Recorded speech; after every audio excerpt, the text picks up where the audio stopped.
This was originally in my last video. I decided it made it too ranty, and so I made this as a standalone video. I just want to add a few more thoughts about the feminist assault on various industries. Feminists have succeeded in having Target and Kmart remove Grand Theft Auto 5 from their shelves. They succeeded by having enough people sign a petition. And this is nothing new. Video game and music have come under fire and been censored by the religious conservatives in the past, and now it's the liberal feminists who want to act like a bunch of Puritans. It's been said before, the left censors what they deem offensive, and the right censors what they deem obscene. I personally think every moderate, left and right, need to come together and agree that regardless of political philosophical allegiance, no one needs to be censoring people. Furthermore, I think a counter-petition should be made to have GTA 5 put back on the shelves. No name-calling or accusing Target and Kmart of anything bad, just a plea to restock the game. Sure, maybe 40,000 people wanted it off the shelves, but what if 80,000 want it on the shelves? But censorship is currently the only real threat the feminists bring. The only other threat would be introducing toxic feminism into nerd culture. Every woman doing cosplay will be reminded that if any man looks at them, it's sexual harassment, it's visual rape, and so on. Gender-sided zero-tolerance sexual harassment policies will be instated, kicking out one harmless nerd after another. Because women naturally love dressing provocatively and then shaming men for looking, women will practically set themselves on fire to get men to look at them, just so they can scold those men for looking. This tease and denial is just basic female sexual psychology, based on the ego stroke of exerting their sexual power. So feminists have a really easy time spreading this toxic idea, because the female sex is already susceptible to such a message. But if you're worried about how bad feminists can actually damage video games, I don't really think they will. Anything with women in it is objectifying women, and anything without women is excluding women, so obviously the industry will learn real quick that there is just no winning. Furthermore, if women wearing less lingerie into battle is a deal breaker for you, I just kinda have sympathy for you. Really?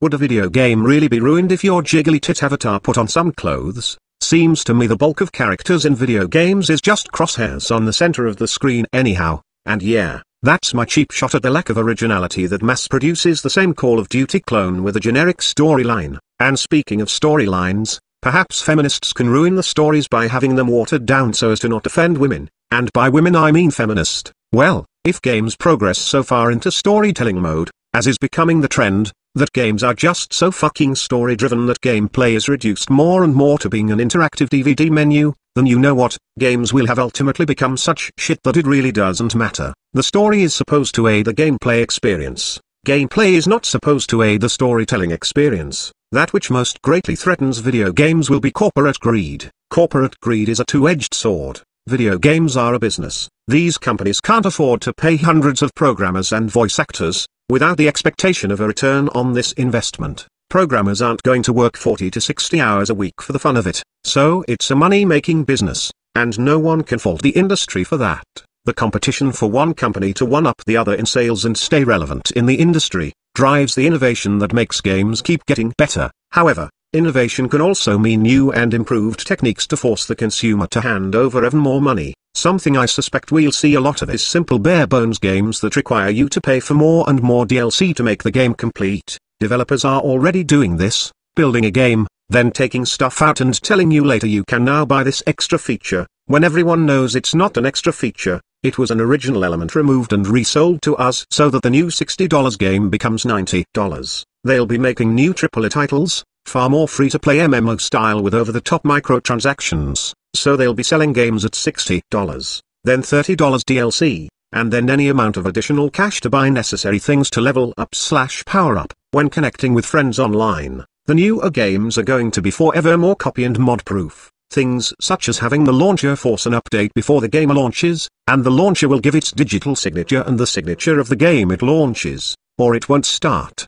And the launcher will be integrated into another main platform launcher like Steam, which will require actual contact info so that any hacking/modding gets you personally sued when it catches you doing it. Or perhaps the future will be all cloud-based. You buy the launcher plays the game being processed by the vastly superior cloud, so you get the highest quality graphics modern technology allows, easily played on your crappy little laptop. And because all you own is the launcher client, you can't touch the actual game files. However the future of games works, it's going to be far more digital rights management, and far more money hungry. And the thing is, With all the online pirating, I can kinda sympathize with this. Destiny was rumored to have cost $500 million to make. They really can't afford to have people just pirate the game. Many games have cost over $100 million to make, considering that when all is said and done, the company that put out all the money to have the game made, is only getting about 50% of each copy physically sold or downloaded. So this means, a $100 million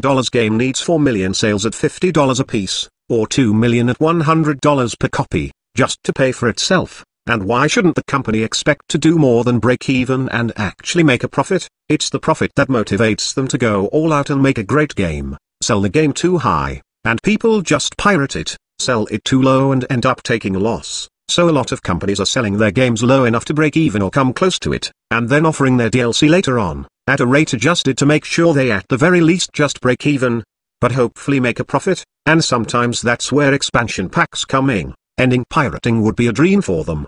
But I also understand the pirate's dilemma. I often pirate a game before buying it. I want to make sure it's going to work on my computer. I want to make sure the damn thing is going to recognize my wireless Xbox controller. The thing is, then I sit there playing the game and say, yeah, well, it's okay I guess, but I don't think I want to spend the $50 for a game I already played, already have, and is only mediocre. This is why I think every company should offer a demo of the game. Just take the full game, and remove everything after the first stage, or put an hour time limit on it like the Minecraft demo, or make it 30 minutes long, playable as many times as you want. It just stops and resets after 30 minutes. I think this will give consumers the feel of the game, and how it handles on their PC, to ensure this thing is going to run smooth, and work with their controllers/gaming mouse etc. Somewhere between infinitely customizable games being built to ever higher levels by the community for free, and games that are so digital rights management and microtransaction based, is the future of gaming,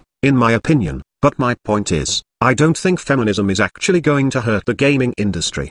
The problem they cause is really just the Christian conservative censorship movement next generation. And as for the feminist influence on development, if having Lara Croft's atomic tits reduced to massive, but human-sized, tits, is the worst critique it gets us, I'm sure we'll survive. And there are other major problems the video game culture has. Major publishers issuing copyright strikes to people who upload footage of their games. The fact that every second of sound, every visual frame, is copyrighted and subject to a DMCA, allows companies to fuck over the video game journalists, making sure that only their hand-picked buddies get to publish any actual content, and keeping gaming journalism out of the hands of the little guy, and only in the hands of big corporate-sponsored journalists. The major journalists will be so major, because of their backing by some company, and the companies cutting deals with the game publishers. The publishers get to control the critics, and the critics get to muscle their way into the publishers, one hand washing another. The social justice warriors will thrive in that setup, both publishers and corporate-approved journalists working side by side with the media companies ramming their cultural Marxism down the throats of the audience, and the publishers having the power to shut down all alternative voices. And this brings us back full circle to video game journalism. Perhaps what we need is for Gamergate to not only fight against the corruption, but also to act as a gaming journalist guild. Sure, it is doubtful any big-name gamers or gaming journalists are going to hop on board and risk their reputation. However, this could be the start of new gaming journalists. I don't think those articles were accurate that said gaming culture is dead. I think gaming journalism is dead. Who really takes the word of any so-called gaming journalist seriously? I'll be honest, I can't name one gaming journalist. I can't even name a gaming journalism website.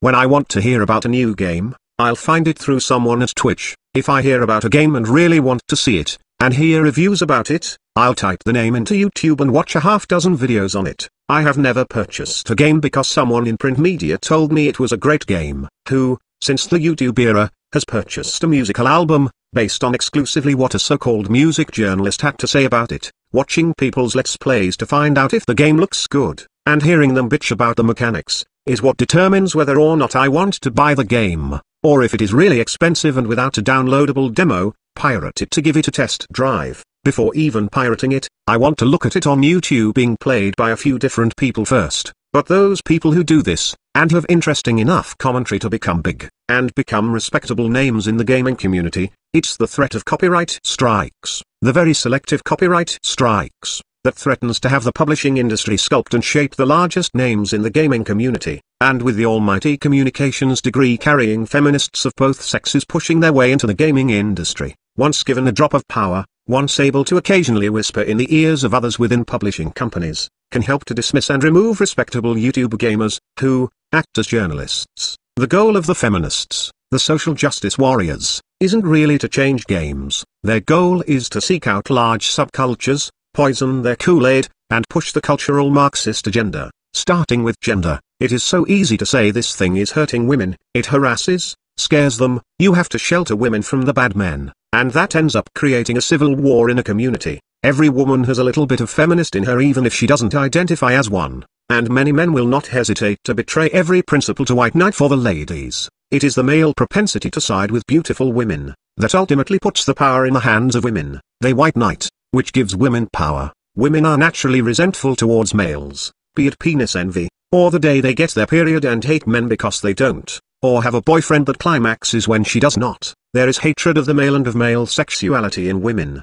Feminists capitalize on that, but feminists aren't here to hurt games, they're here to recruit and proselytize. Their main weapon is the exclamation that women are being hurt by misogyny, and use of censorship to silence all dissenting opinions, and the initial indoctrination into cultural Marxism begins in academia, and from there, work their way into media. Sure, many youngsters begin their indoctrination from the media too, but again, those in media came from colleges, a part of the academic system. How did academia get taken over by cultural Marxists? World War II propaganda was so powerful that we are living in the post-Hitler age. Western culture deified Hitler as the definition of evil. Quite frankly, Hitler is the new Satan. Evil became defined as that which is like the Nazis. Good became defined as anything Nazis would be against, with this being our culture's new moral compass. Those who held certain oikophobic, xenophilia, hatred and fear of self-likeness, fear and hate of home and the homeland, a hatred of their own race, sex, nation,